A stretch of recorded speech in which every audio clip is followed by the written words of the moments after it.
A long time ago, on a small farm in Michigan, there lived a curious boy named Henry.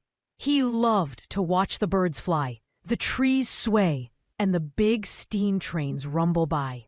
But what he loved most was taking things apart to see how they worked. When Henry was 12 years old, his father gave him a shiny pocket watch. Henry didn't just wear it. He opened it up. He spread all the tiny gears and springs on the kitchen table.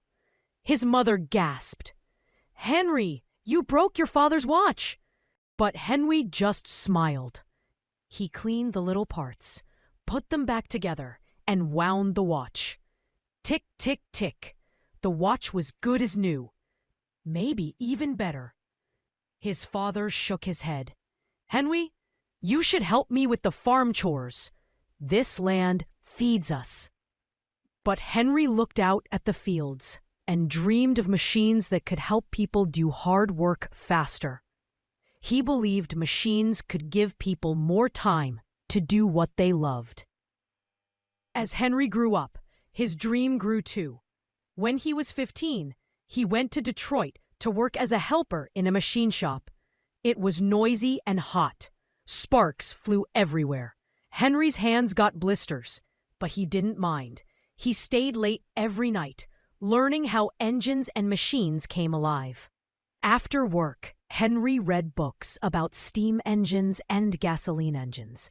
Sometimes he fell asleep with oily hands and a wrench on his pillow. The other workers laughed. "Why waste your time, Henry? Horses are good enough for everyone." But Henry just smiled. He had a big idea in his mind. He wanted to build a car that didn't need horses, a car that could take people anywhere they wanted to go. Years later, when Henry got married, he and his wife Clara lived in a tiny house. Henry spent his free time in a small shed behind their home. Clara would peek inside and see Henry bent over metal parts, making strange noises with his tools. One day, Henry ran into the kitchen, covered in oil. "Clara, come see! It works!" Clara laughed when she saw a strange wooden frame with 4 bicycle wheels and a noisy engine. Henry called it his quadricycle. It looked like a buggy without a horse. Early one morning, before the sun rose, Henry pushed his quadricycle out of the shed. He climbed on, turned the crank, and the engine coughed to life. The little car sputtered down the empty street. Dogs barked. Neighbors peeked through their curtains. They had never seen anything like it. Henry felt the wind on his face and laughed. "I did it. I made a car that can move by itself." But building a car was only the start. Henry tried to sell his car to people in town. But most people said, "Why do we need that? Horses are better." Some people said, "Cars are toys for rich people, not for farmers or workers." Henry didn't give up. He built new cars, better cars, stronger cars. Sometimes they broke down. Sometimes people refused to help him. Once, his whole company failed and closed down. Henry felt sad, but he didn't stop. He tightened the bolts, cleaned the engines, and started again. He wanted to build a car that was simple, tough, and cheap enough for everyone.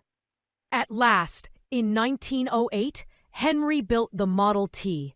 It wasn't fancy, but it was strong and easy to drive. Best of all, it didn't cost too much. Farmers, teachers, and shopkeepers could finally buy a car of their own. But there was still a problem. Henry couldn't build cars fast enough for all the people who wanted one. He watched workers run back and forth, carrying heavy parts. It was slow and tiring. Then Henry had an idea. He visited a meat factory and saw how the workers cut meat on a moving line. "What if we build cars like that?" he thought. Back at his factory, Henry and his team made a moving assembly line. The cars moved past workers on a track. Each worker added one piece, like a puzzle. Wheels, seats, engines. One by one, the car came together.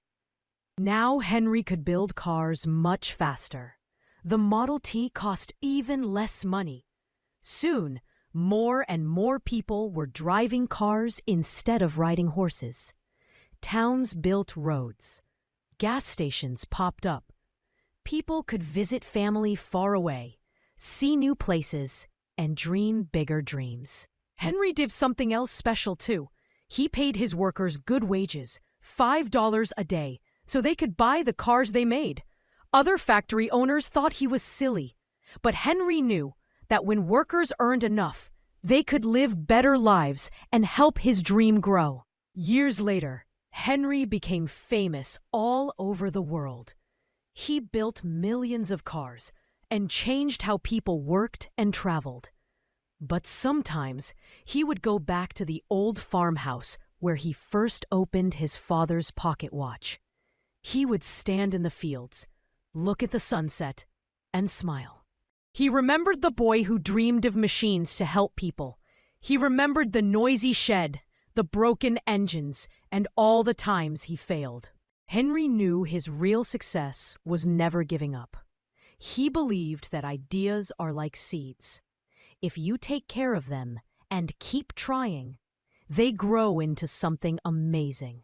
So, if you ever take apart a toy or draw a strange new machine, don't let anyone tell you it's silly. If you have an idea in your heart, protect it. Work hard. Try again when you fail. And remember Henry Ford, the boy who dared to build a car when everyone else said, "Stick with horses." No dream is too big when you keep moving forward, one small piece at a time.